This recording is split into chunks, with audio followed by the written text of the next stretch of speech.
이게 박 전 대통령 같은 경우 정말 주변에 사람이 최순실마저도 믿을 사람이 아니었다는 생각이 어제 들더라고요. 어떤 의미에서요?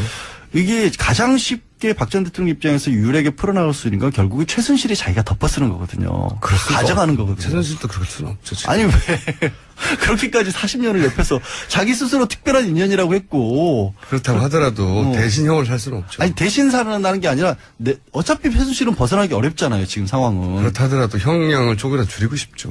사람이니까. 내가 주도적으로 했다라고만 하면 될 거 아니야. 어차피 공범이니까. 둘 다 안 했다고 하는 거죠 지금. 그러면 답이 안 나오죠. 그럼 중형을 갈 수밖에 없잖아요. 둘 다 알잖아. 중형인 거죠 지금. 딜레마인 거죠 지금. 그러니까 오늘 아침에 한 언론사에서 이제 안종범 수석의 56건 수첩 중에 두 번째로 뽑아냈던 39건 수첩을 입수를 해가지고 그 내용을 또 공개를 했더라고요. 네. 그걸 보면 안종범 수첩에 얼마만큼이나 박 전 대통령이 삼성도 그렇고 정말 빙상 승마 정유라와 관련된 부분을 정말 꼼꼼하게 적어놨더라고요. 실록이에요, 실록. 그러니까 네. 그게 결국에는 이재용 부회장의 영장을 그걸로 인해서 떨어졌다는 게 명확해 보이는데 똑같은 얘기가 박 전 대통령 그대로 적용될 수밖에 없거든요. 네. 그런 상황에서 왜 이렇게까지밖에 못 막느냐? 왜 안종범 수석 같은 경우 다른 재판에서 이미 다른 변호인들이 다 입수해서 봤을 거라고요. 유영하 그렇죠. 변호사도 알 거 아니에요. 왜 내가 화를 내고 있지? 그건 모르겠습니다. 이렇게 변호인으로서, 그러니까 소위 변호사로서 전문가적인 관점에서 봤을 때 너무 답답한 피의자인 거죠, 지금. 그렇죠. 예.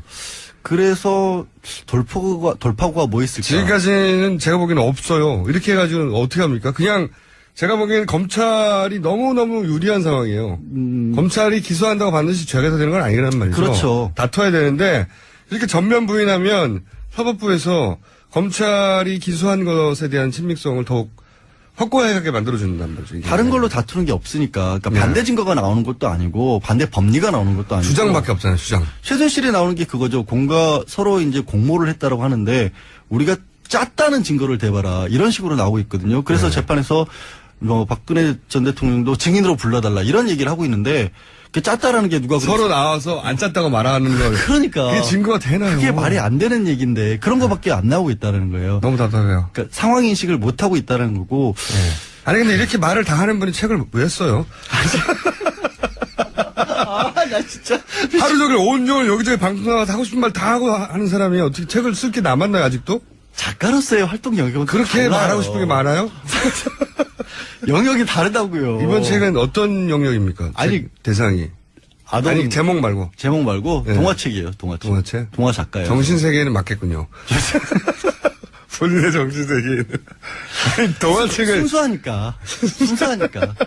거의 이제 어른이 있는 동화책입니까? 아니면 진짜 어린이를. 진짜 어린이를 대상으로 하는. 어린이들을 위해서. 그러니까 어린이의 눈높이에 맞춰서 어린이가 이런 걸 좋아하지 않을까 하는 동화를 쓴 거예요? 그렇죠. 절대 안 팔리겠네요. 왜 또? 종편에서 이렇게 험악한 얘기를 하는 분이 애들한테 동화를 써가지고 어떻게 잘 팔립니까, 여기? 제가 마음이 순수하다는 걸 아직도 말도 못 안 되는 느끼세요. 책이네요. 근데 하려던 얘기가 있었는데 지금 이게 정말 황당한 얘기긴 한데 박 전 대통령의 그런 상황을 깰 수 있는 실현 가능성은 없지만 한 가지 방법이 돌파구가 하나 있어요? 돌파가 네. 유일한 게 있어요. 뭡니까? 사실 독방에서 합방을 시켜야 돼요. 다른 사람들. 현실 세계로 현실 내려와라. 세계로 들어와야 돼요. 네. 그러니까 그 안에 있으면서 7명하고 있고 그렇게 되면 혼자만의 가둬져 있는 세계 있잖아요. 여태 뭐 그 주변 사람들에게도 진면목을 안 보이고 정말 가까운 인간적으로 탁 터놓고 자연인 대 자연인으로 이런 일이 벌어졌다고 말해줄 사람이 지금까지 단 한 명도 없는 것 같아요. 없죠. 네. 그러니까 그거를 깨지는 기회를 본인은 고통스러울지 모르지만 네. 그 방법만이 저는 사실 유일한 방법이고 인간적인 면에 있어서 가능성이 약 3% 정도 봅니다. 그렇다 하더라도 그렇게 될 가능성은. 그래도 그거밖에 없어 보여요. 그러니까 이게 뭐 지금 재판을 받는 과정이어서건 아니면 앞으로 형벌을 만약에 유죄를 받는다라고 하면 형벌을 받는 과정에서건 인간으로서 제대로 본인의 어떤 문제를 깨달을 수 있는 유일한 기회는 그나마 다른 사람들과 섞여 있으면서 생활하는 방법밖에 없을 것이다. 근데 그게 하필 굉장히 특성 공간인데 그게 되겠어요? 그게 좀 일상 공간도 어렵죠. 아니고. 아니 일상 공간이 아니니까 오히려 될 수도 있다고 봐요. 저는 지난번에 그 땅콩 회항 사건 때 네. 그 사람은 같이 있었잖아요. 네. 같이 있었으면서 생각보다 많은 걸 깨달았다. 얼마만큼이나 될지는 모르겠지만 뭐 뭐 그럴 수 있다고 그럴 봅니다. 수 있다라고 봐요. 근데 저는. 그 경우보다 더 극단적인 경우잖아요. 그분이야 물론 재벌이고 만나는 사람도 제약이 있었겠지만 인간적인 관계를 유지하고 있었을 거 아니에요. 다른 그렇죠. 사람들 어느 친구도 있고. 정도는. 근데 이 경우는 그것도 없는 거거든요. 그게 참 안타까운 자연인으로서는 굉장히 기구한 삶이고 그리고 비정상적인 삶이죠, 사실. 이게 바뀌어야 되는데 변호인단에 할 일이 없어요. 이렇게 안 바뀌면. 지금 상황에서는 어느 정도 받아들일 부분이 나와야 우리가 뭐를 다투겠다, 뭐는 인정하자 이렇게 가는데 태도가 안 바뀐다는 변호사 거예요. 업계에서의 그 중평은 어떻습니까? 들어온 그러니까 이런 상황, 이런 상황이 섭외가 들어왔을 때. 섭외가 들어왔을 때, 네. 그러니까 말씀드린 것처럼 바뀌어야 우리도 작전을 짜볼 수가 있는데 이 지금의 태도를 그대로 유지하는 상태에서는 의미가 없다 들어가는 게. 뭐 할 게 없잖아요. 할 수 있는 게 없잖아요. 네. 다 부인하고 있는데. 다 부인하면 뻔하거든요, 결과는. 굉장히 안 좋죠. 사실 네. 가장 큰 부분이 뇌물죄 같은 경우는 법리가 복잡하기 때문에 어떻게든지 한번 싸울 만하다라는 생각을 가지실 분이 나타날 법도 하거든요. 그리고 네. 이게 뭐 좋다 나쁘다를 떠나서 변호사로서는 어마어마한 일이긴 해요. 전직 그렇죠. 대통령을 변호를 한다는 이렇게 큰 사건에서 그렇죠. 법리적으로 어디서 다툴 것인가. 그러니까 박근혜 전 정치에 대한 정치적 지지 여부나 호불호를 다 떠나서 예전에 그 대우가 청산되는 과정에서 세계적인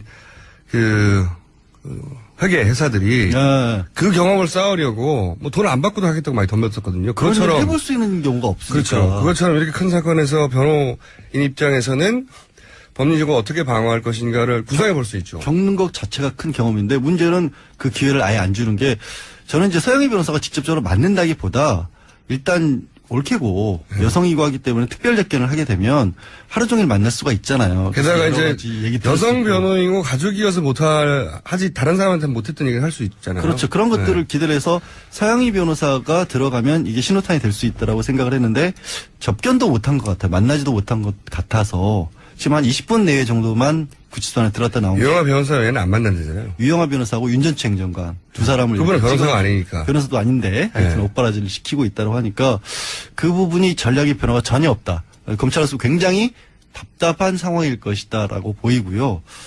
어제 수사 같은 경우는 뭐 다들 언론에도 많이 나왔지만 뭐 수사실을 따로 만들어가지고 원래 직원들이 사용하던 공간을 개조를 해서 식상만 있으면 되니까 식사하고 노트북만 있으면 되니까 네. 한홍재 부장검사 들어갔고 여성 수사관 한 명 들어갔고 보조하는 검사 들어갔고 얘기 드린 대로 유영아 변호사만 옆에서 앉아서 대동을 예. 했다라고 해요. 근데 이 부분도 문제가 그런 부분을 조금 헷갈리시는 것 같아요. 그 변호사를 9명을 선임을 했다라고 하니까 9명이 굉장히 많이 선임한 거는 맞아요. 예. 근데 보통의 경우 큰 사건은 팀 단위로 선임을 하는 거거든요. 그렇죠. 사실은. 맞습니다. 그러니까 유명한 변호사라고 하는 사람이 혼자 다를 일을 하는 게 아니라 변호사 혼자 절대 커버할 수가 없죠. 그렇죠. 네. 그 사람이 있고 뭐 법리 검토하는 밑에 보조하는 변호사가 있고 판례들을 찾아본다거나 아니면 사면들을 검토하거나 이렇게 팀 단위로 이루는데 그 전에도 이미 9명이 뿔뿔이 변론을 했던 것 같아요. 각자 제대로 회의도 안 되고. 저는 헌재 때도 그랬지만 헌재 때도 보면 헌재 참여했던 변호인으로 참여했던 분들이 의견이 갈리고 그렇죠. 마지막 최후 변론할 때 순서 가지고 다투고 그러잖아요. 그렇죠. 뭐 답변서를 이게 말이 안 되는 거거든요.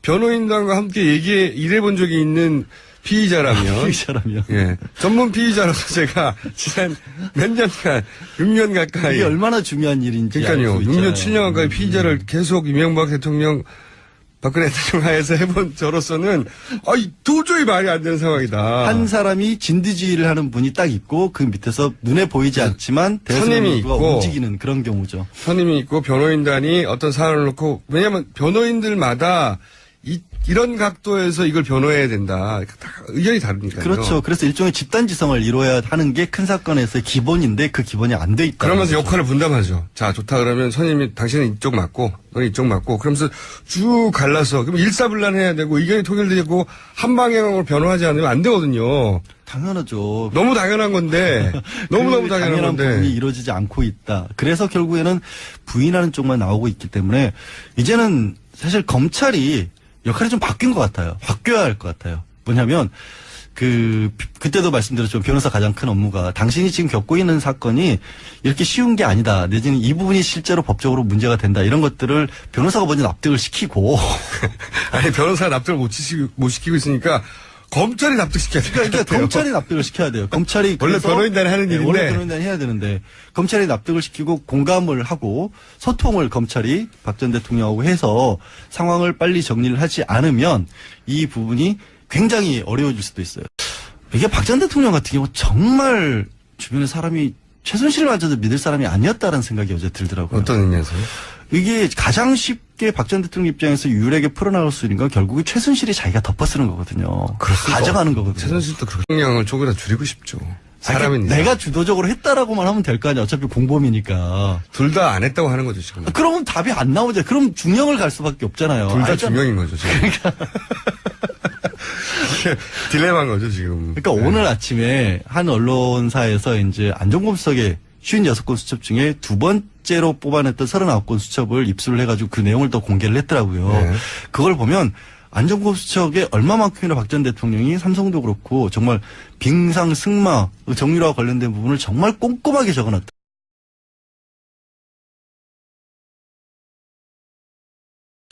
이게 박 전 대통령 같은 경우 정말 주변에 사람이 최순실마저도 믿을 사람이 아니었다는 생각이 어제 들더라고요. 어떤 의미에서요? 이게 가장 쉽게 박 전 대통령 입장에서 유일하게 풀어나갈 수 있는 건 결국에 최순실이 자기가 덮어쓰는 거거든요. 가져가는 거거든요. 최순실도 그럴 수는 없죠, 지금. 아니 왜 그렇게까지 40년을 옆에서 자기 스스로 특별한 인연이라고 했고 그렇다고 하더라도 어. 대신 형을 살 수는 없죠. 아니 대신 살아나는 게 아니라 어차피 최순실은 벗어나기 어렵잖아요 지금 상황은. 그렇다 하더라도 형. 돌파구가 뭐 있을까? 지금까지는 제가 보기에는 없어요. 이렇게 해가지고 어떻게 합니까? 그냥 제가 보기에는 검찰이 너무너무 유리한 상황이에요. 검찰이 기소한다고 반드시 죄가 되는 건 아니란 말이죠. 그렇죠. 다퉈야 되는데 이렇게 전면 부인하면 사법부에서 검찰이 기소한 것에 대한 친밀성을 더욱 확고하게 만들어준단 말이죠. 이게. 다른 걸로 다투는 게 없으니까. 그러니까 네. 반대 증거가 나오는 것도 아니고 반대 법리가 나오는 것도 아니고. 주장밖에 없잖아요, 주장. 최순실이 나오는 게 그거죠. 서로 이제 공모를 했다라고 하는데 우리가 짰다는 증거를 대봐라 이런 식으로 나오고 있거든요. 그래서 네. 재판에서 박근혜 전 대통령도 증인으로 불러달라 이런 얘기를 하고 있는데 그 짰다라는 게 누가 서로 나와서 안 짰다고 말하는 걸. 그러니까 그게 증거가 되나요? 그게 말이 안 되는 얘기인데 그런 거밖에 안 나오고 있다는 거예요. 너무 답답해요. 그러니까 상황 인식을 못 하고 있다는 거고. 아니 근데 이렇게 말을 다 하는 분이 책을 왜 써요?